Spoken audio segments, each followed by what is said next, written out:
I found the security camera footage on a Tuesday. I wasn't even looking for it.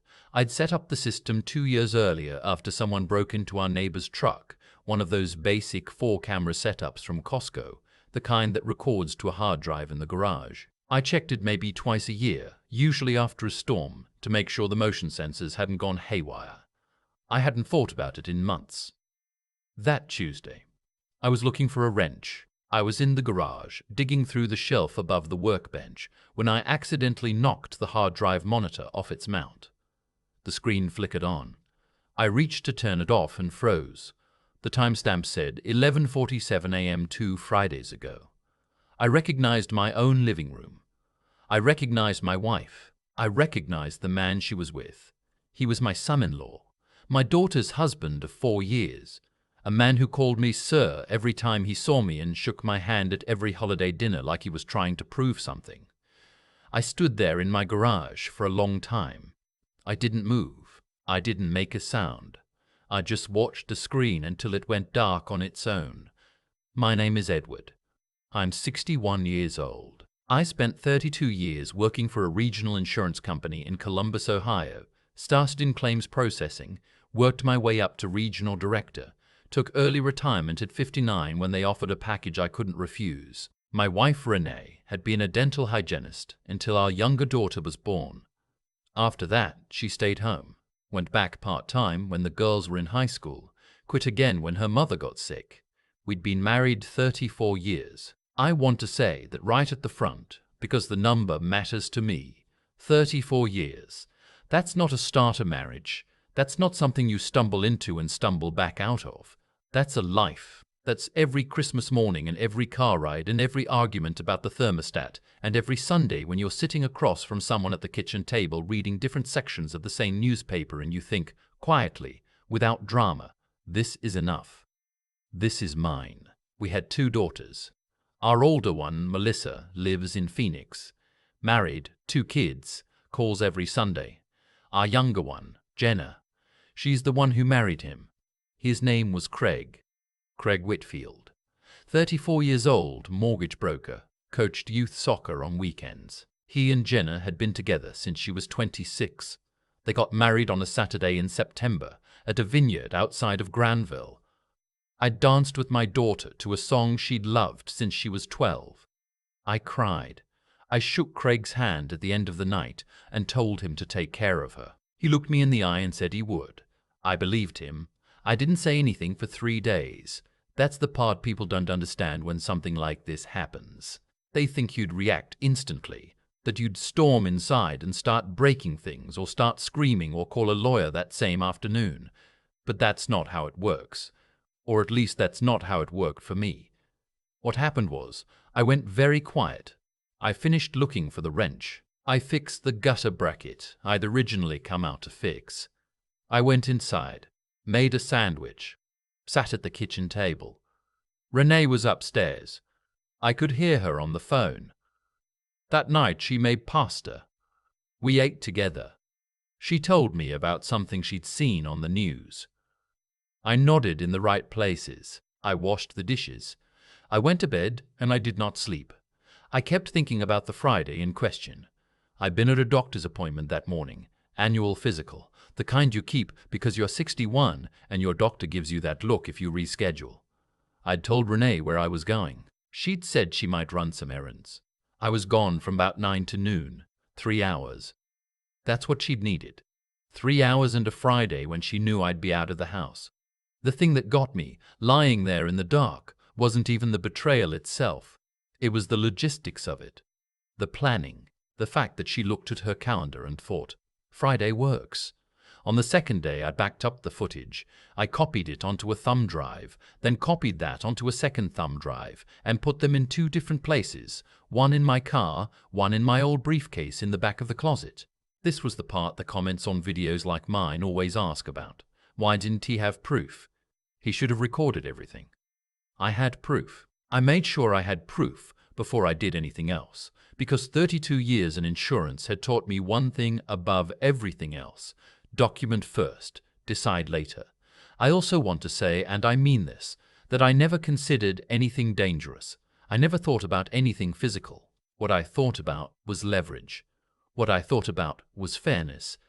I had spent 34 years building something, and I was not going to walk away from it with nothing because I lost my head in a single afternoon.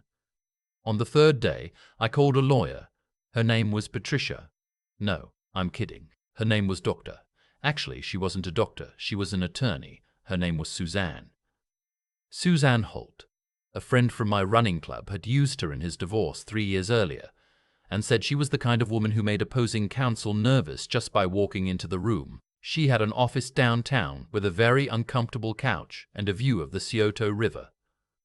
I told her everything. I showed her the thumb drive. She watched the footage without expression. When it finished, she folded her hands on her desk and said, "Okay, here's what we're going to do. Suzanne told me that Ohio is an equitable distribution state, which means marital assets get divided based on what's fair, not necessarily 50-50. She also told me that while fault doesn't automatically change the math, documentation of adultery can matter to a judge when it comes to certain decisions, and it can matter enormously when it comes to negotiating before you ever see a courtroom." She told me not to move out of the house. She told me not to confront Renee yet. She told me to keep acting normal for a few more weeks while she prepared the filing. "Can you do that?" she asked. I thought about it. "I've been doing it for 3 days already," I said. She almost smiled. "Here's the part where I tell you about the money, because people always want to know about the money. We had a house, paid off, worth somewhere around $340,000 in the current market. We had retirement accounts in both our names. We had a joint savings account, a joint checking account, and a brokerage account that was technically in my name, but had been funded jointly over the years. What Renee did not know was that 18 months earlier, my mother had passed away and left me a piece of property in rural Indiana, about 14 acres outside a small town called Linton. It wasn't worth a fortune, about $90,000 in land value, but it was mine. Inherited property, in my name, documented as such. Under Ohio law, that wasn't a marital asset.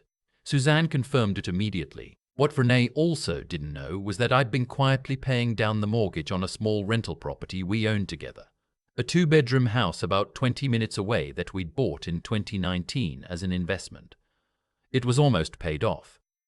Suzanne looked at the records and raised an eyebrow. "You've been a busy man," she said. "I didn't know I was preparing for anything," I said.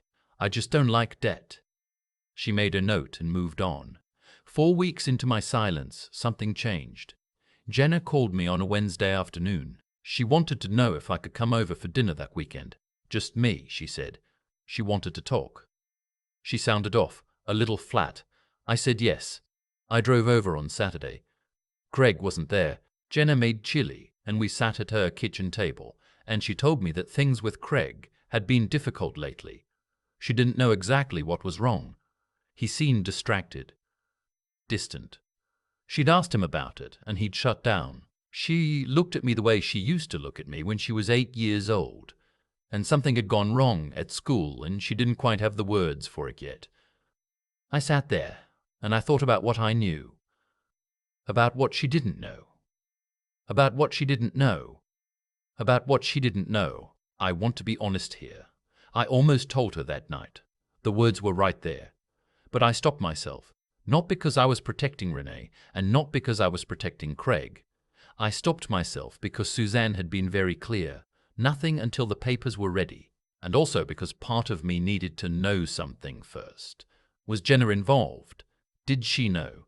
Was any of it, something she'd looked the other way on?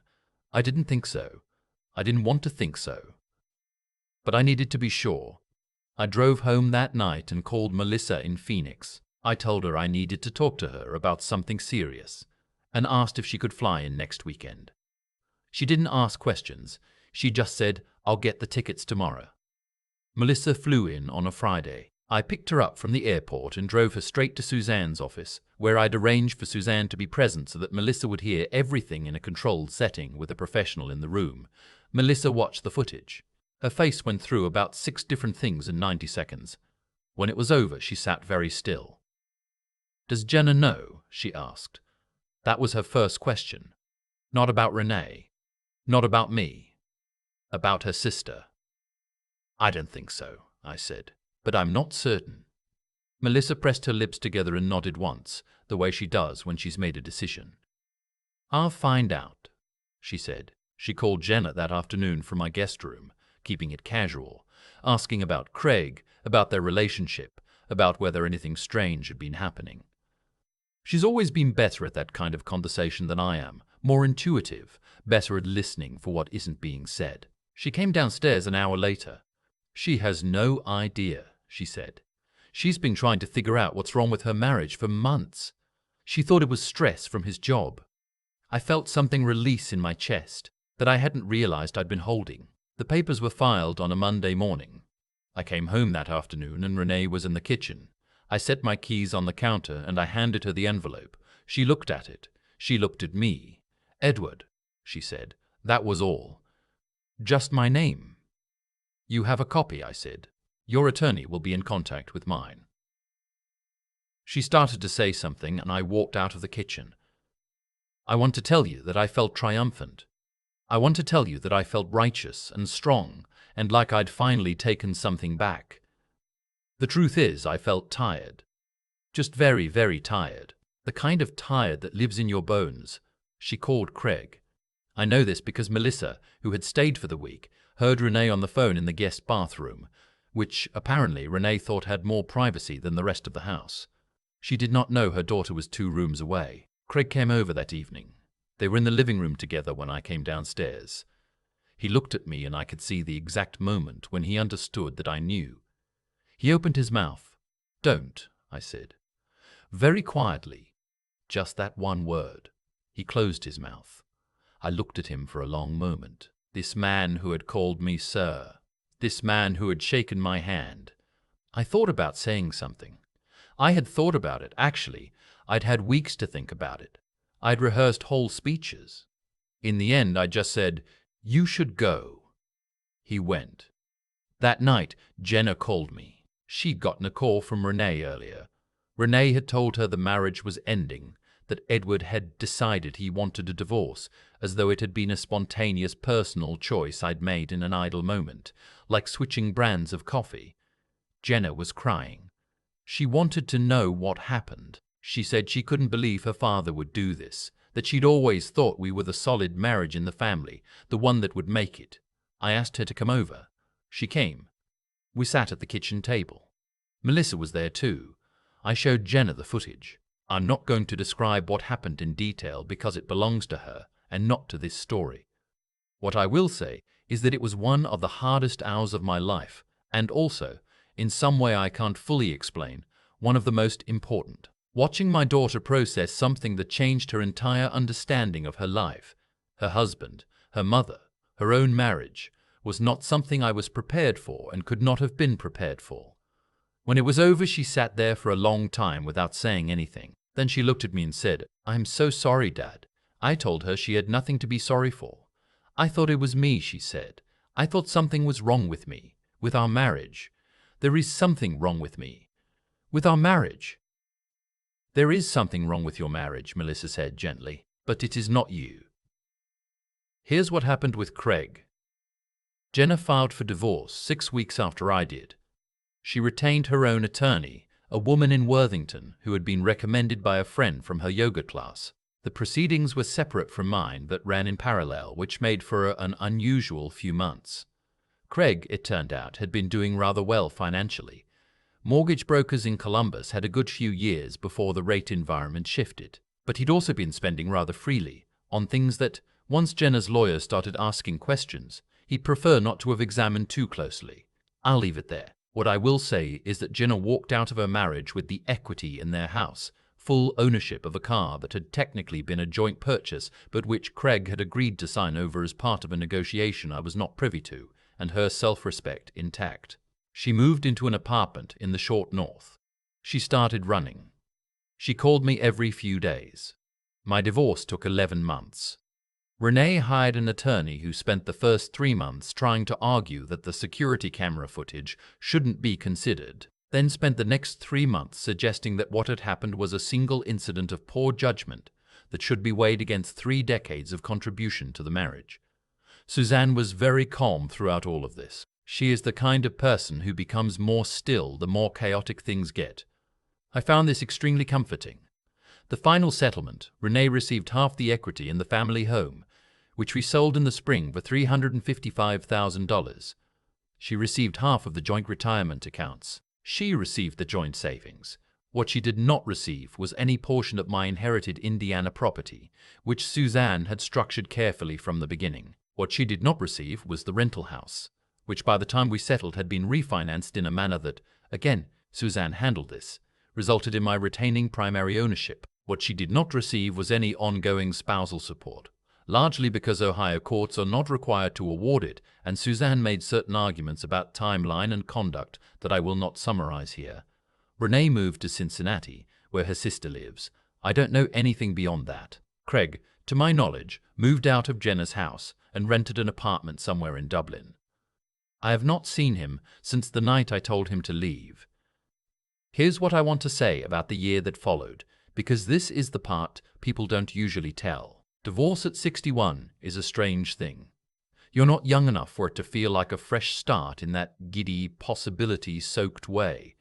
You're not old enough for it to feel like simply winding down. You're in this strange in-between place where your life is completely reorganized, but your routines haven't caught up yet. I still woke up at 6 every morning. I still made coffee in the same 12-cup pot. I still made coffee in the same 12-cup pot. I still sat at the kitchen table with the news. Except it was quiet, in a way the house had never been quiet before, and some mornings I didn't know what to do with that quiet, and some mornings it was the most peaceful thing I'd ever felt. I stayed in Columbus. I thought about moving. Melissa had floated the idea of Phoenix, casually, a couple of times. But Columbus was mine. My running club was here. My doctors were here. My barber, who has been cutting my hair for 20 years, and calls me Eddie even though I have never once asked him to, is here. I was not ready to uproot that. I renovated the kitchen. This is a small thing, but I want to include it because it mattered. Renee had always wanted to keep the kitchen exactly as it had been since 2004, which was fine, but I had always wanted a different layout, the island in a different position, better lighting over the sink. 3 months after the house sold and I bought a smaller place about 2 miles away, I renovated the kitchen exactly how I wanted it. I cooked dinner in it for the first time on a Thursday night in November. Jenna came over. She brought wine. We sat at the new counter on bar stools I'd picked out myself and ate pasta that I'd made from a recipe I'd bookmarked 6 years earlier and never gotten round to trying. "This is really good," she said. "I know," I said. She laughed. It was the first time I'd heard her really laugh in months. There is something I've turned over in my mind many times since all of this happened, and I want to put it plainly because I think it matters. I did not set out to destroy anyone. I want to be clear about that. I didn't try to get Craig fired from his job or ruin his reputation publicly or do anything that went beyond protecting what was legally mine. I made sure I had documentation before I acted. I worked within the system. I was, if I'm being honest, quite boring about the whole thing. Methodical, patient, deliberate. People sometimes expect a different ending to a story like this. They want a more spectacular revenge. They want the confrontation to be louder, the punishment to be more visible. And I understand that impulse, I do. There's something deeply human about wanting justice to be loud. But here's what I learned. The quietest version of standing up for yourself is often the one that costs the other person the most. Renee had counted on the fact that I wouldn't know, or wouldn't act, or would be too afraid of the disruption to do anything about it. Craig had counted on the same. The most destabilizing thing I could do was simply to proceed, calmly, legally, with documentation, and let the consequences follow. I didn't need to make a scene. The scene was already made. I just needed to be the one still standing when it was over. Jenna is doing well.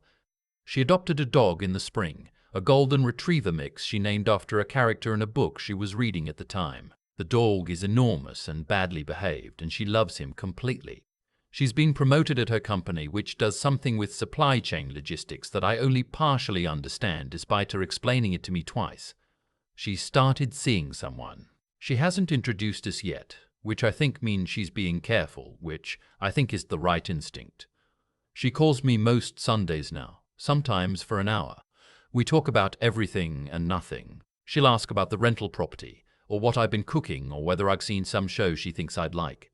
Sometimes she's quiet for a stretch, and I'll just be quiet too, and that's fine. A few months ago, she said something that I've thought about since. We were sitting on my back porch, late afternoon, early autumn, the kind of light that makes Columbus look like somewhere you'd choose to live if you had any choice in the matter. She had the dog with her, who was attempting to eat a stick. I was so ashamed, she said. Ivor, I found out. Not about you and Mom. I mean, not about that specifically. I was ashamed because I'd missed it. I'd been right there and I'd missed the whole thing. I thought about that for a moment. I missed it too, I said, for however long it was going on. You're not supposed to have to watch your own spouse, she said.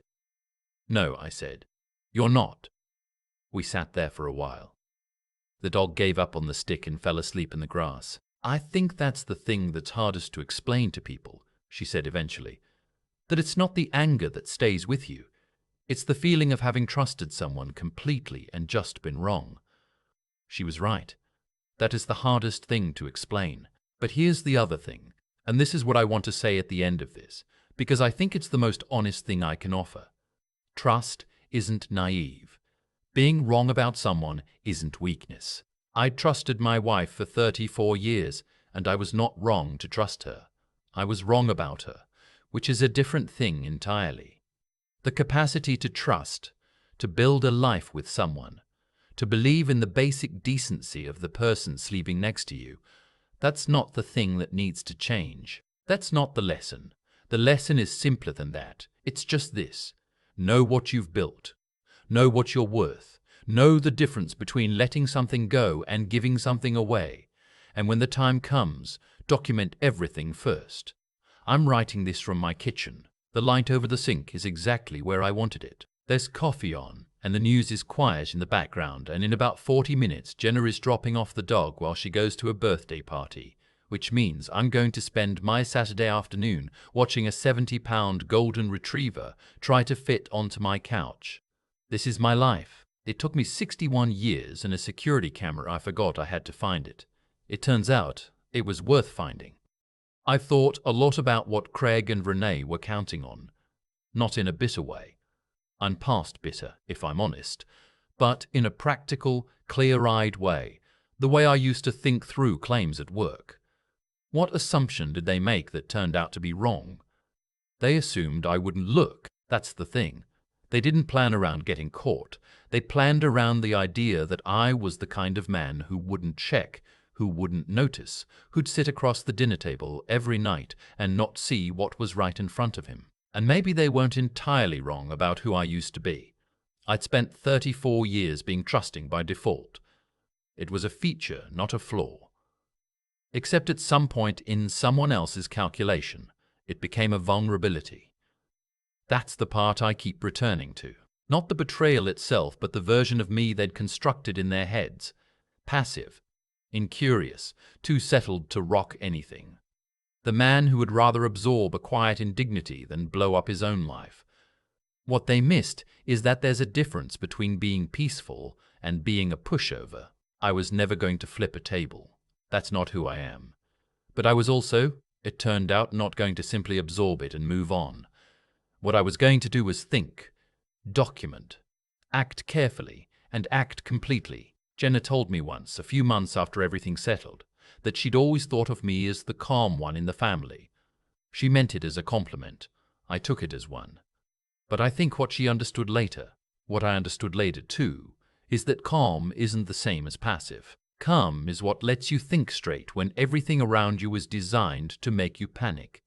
The choices we make when we're hurt say something true about our character.